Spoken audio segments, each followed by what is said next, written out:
Data, data, data. We're obsessed with data, and the US by far is the country that is obsessed with fitness and health data. How do I know? Because globally in 2020, there was 445 million devices sold. Nearly half of that came from the US. The funny question is, how are we so obsessed with fitness and health data and tracking it and still one of the most unhealthiest populations? Let's think about this. Obesity rates have grown to 41.9%. It's insane. Yet, almost half of our population uses fitness wearable tracking devices. On top of that, risk for chronic disease has increased by 57%. So to me, it seems that we don't know what to do with this data. Whether we're wearing a Whoop, whether we're wearing a Fitbit, whether we do advanced testing in sports science labs, we don't know what to do with that data. And that is a problem. I think we're over-quantifying data. And what does that mean? That means we're collecting way too much data and we don't know what to do with it. Let's talk about wearable devices. You wear a Whoop, you go to sleep, you wake up, it says your recovery rate is really low, so now you're stressed out about not sleeping enough. And then when you're stressed out but not sleeping enough, it throws off your cortisol levels, and now your hormones go crazy, and now you don't sleep enough, and then you're not able to train, and we don't do nothing with it because it's too much information and it overstresses us. That's why my suggestion for you is to go seek professional help. I don't mean a therapist, I mean somebody that knows what to do with that data. So an example, let's say you want to understand your body composition. If you get a DEXA scan done, which is the most accurate form of getting body composition data, and you don't know what to do with it, it was a waste of time. Yes, you might know your body fat percentage. Yes, you might know your lean mass. Yes, you might know how much fat you have in your organs, in your gut. But if you do nothing with it, it was all a waste of time, money, and resources. This is why you should be working with a professional. You got your baseline after testing your RMR, and you just found out how many calories your body burns. Let's say you've been eating 1,600 calories for the past 6 years, and now you find out that you burn 2,600 calories at rest. That's 1,000 calories different. No wonder you haven't been meeting your goals. Whether that's losing fat, maintaining, or gaining muscle, we need to make sure that we're fueling our body adequately to reach those goals. So if your goal is to lose fat, where do you start? A calorie deficit isn't going to be the only thing we need to focus on. Making sure that we're keeping a healthy blood sugar to lose fat and not just weight is going to be key. And in order to do that, we're gonna need to make sure that we're getting the balance of protein, healthy fat, fiber, and starchy carbs. If your goal is to maintain, you're gonna look towards a balanced diet, making sure that, again, we're getting the adequate amounts of protein, starchy carbs, and healthy fat so that we can support that gut health and hormone while still maintaining that lean muscle mass that we're building. If your goal is to gain muscle, you're really gonna wanna put focus on protein and starchy carbs. Starchy carbs are going to help us refuel those glycogen stores, which is just another fancy way of saying sugar stores. This is our body's main source of fuel and our muscles' main source of energy. So you wanna make sure that you're maintaining lean muscle mass by getting at least 35% of your calories from protein, and then prioritizing starchy carbs before and after workouts. Once you've mastered these foundations, you can then start to fine-tune your macros to help you meet your individualized needs and goals. A lot of times people just do a VO2 max and don't really understand why we do it. So it's not about the end number that most people get, like max of 56, 57, 58. We really do not care much about that number, but we actually care about what happens to your body to get to that number. Now, VO2 actually just stands for consuming oxygen and producing energy from it. That's essentially what we're looking at. How much oxygen can you take in and actually create a force with energy? Now, when we actually do this test, we combine it with what's called a graded exercise test or a stress test. We stress your body to the max, looking at your heart rate and seeing how it acclimatizes. So we could use any type of test, a treadmill test, we could use a airdyne test, we could do a step test, we could do a sprint test, you name it. As long as the protocols make sense, we could use that to actually dictate VO2. Now, our body actually goes into homeostasis. It means it gets into a balance of stress in about 2.5 minutes. That's typically what homeostasis does and how long it takes to get there. So if you notice when you do a stress test, graded exercise test, it's 3-minute stages. It's on purpose so that at 2.5 minutes, you get used to that and your heart rate stabilizes and everything else stabilizes, your breathing stabilizes, and it's just all normal. So then guess what? We bump you up again in the next 30 seconds and we'll continue doing that until you fatigue out. Now, again, I mentioned it earlier, we're not really caring about the number in the end, but we care about what's happening. So there's a couple things we measure during that test. We look at heart rate. We're gonna look at heart rate. Let's just say that this is your heart rate. And as you get more and more intense, your heart rate goes up, right? Every 3 minutes.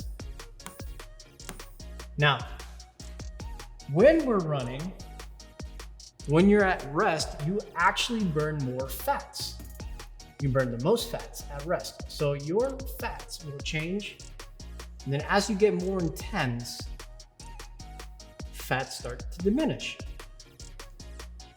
Then after that, you have carbohydrates. We're going to use a different color for this one.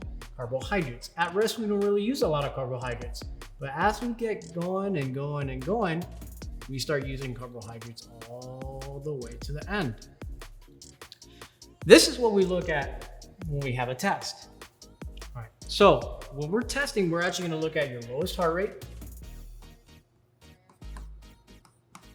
or resting heart rate. That's another word to say it. We're going to look at when carbohydrates and fats pretty much start to cross. This is called metabolic efficiency. Metabolic efficiency is just a fancy word of this is where you're going to use both energy systems at the most efficient time at this level. So we're going to look at that heart rate and say, okay, this is where you can stay forever.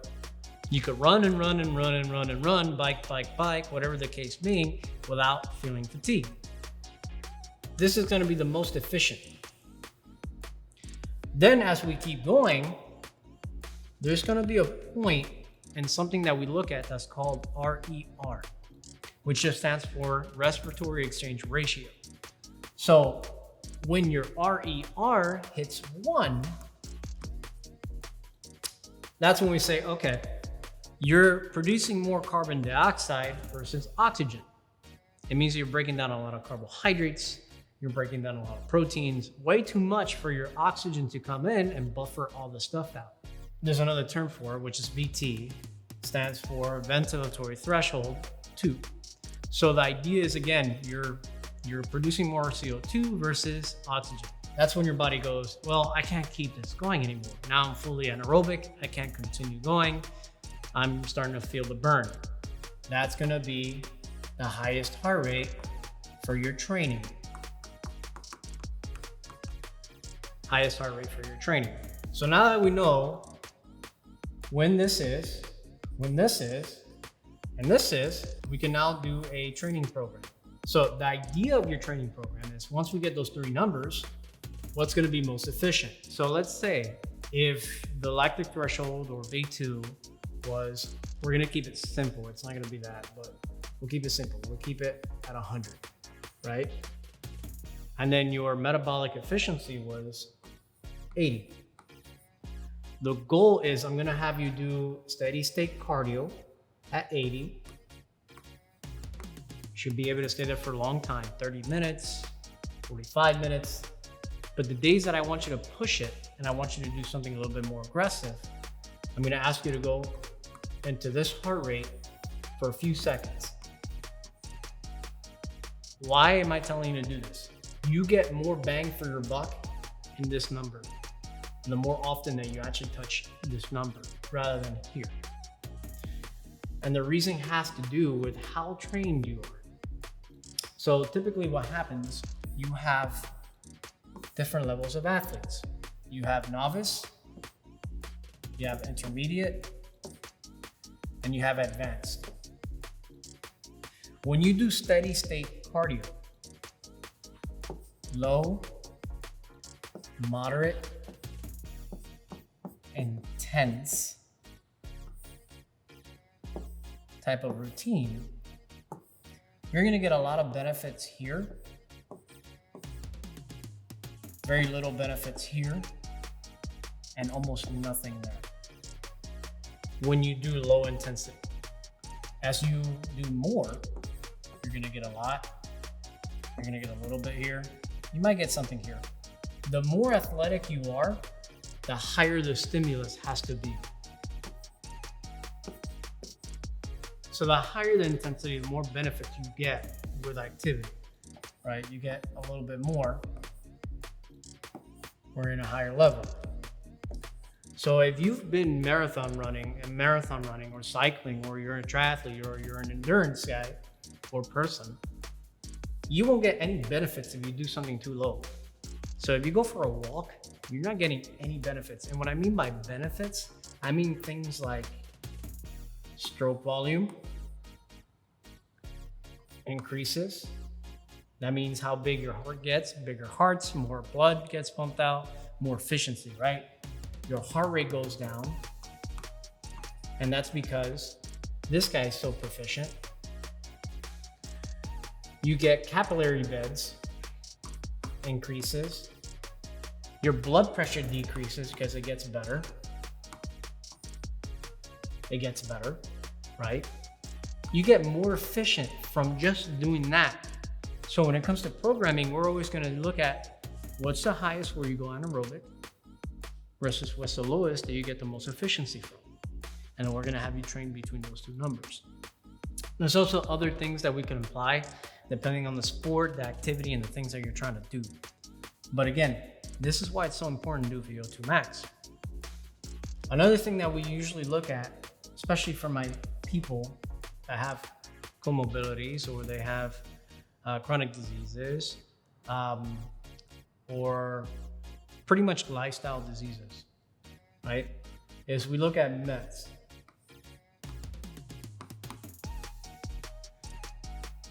As humans, we use metabolic efficiencies equivalent to thermodynamics or thermal energy. Essentially, as humans at rest, we use one MET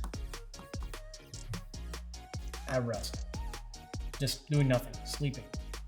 When we walk, that jumps up to 3 METs. So if you can't do 3 METs during a test, we have a problem. We need to have a conversation. That's why we test. We want to see how well can you produce energy so that we could program based on energy requirements. So mowing your lawn actually uses 3.2 METs. So if you can't do 3 METs, I don't think you're going to be able to mow your lawn. Running is 6. Sorry, that's jogging, my apologies. Running is 9. Sprinting is 12. So if you can't do this in your test, I'm not going to tell you to run. I'm going to tell you to do something else. So when it comes to testing, that's why we do the whole graded exercise testing, the VO2 testing, because in the end, we've noticed that, especially WHO, the World Health Organization, has noticed that we're falling into a nasty trend, that by 2050, there's going to be a 15% increase in diabetes, cancer, cardiovascular diseases, pulmonary diseases. It's just going to keep going. It's getting to the point where 50% of the population is going to qualify for some type of hypertensive medication. Regardless if they're not qualified or not, they're still going to be able to get it, which is not good. It means that we're going in the wrong direction. And it's just so strange because we're also the biggest country to use wearable technology and we don't use it right. So data like this, you could get anywhere, but whoever's writing the program for you needs to understand how to read all of this. And there's more to it. I'm just giving you the very basic format of this. There's other things that we can do and talk about, like breathing rates. We could talk about how much oxygen you take in for your body weight. We could talk about how much oxygen you take out, how much you breathe out, how much you breathe in, how well can you hold it, how well can you not hold it, how efficient can you metabolize fats, proteins, carbohydrates, and we can relate that to different diseases, as long as the practitioner knows how to do this. But again, that's why we do this test All the data that we get is to amplify what you're doing now without you guessing anymore about, okay, my heart rate's this level, I'm just gonna do this. It doesn't work like that. You might metabolize a little differently than the next person next to you. And that's why we do these tests. And that's the VO2.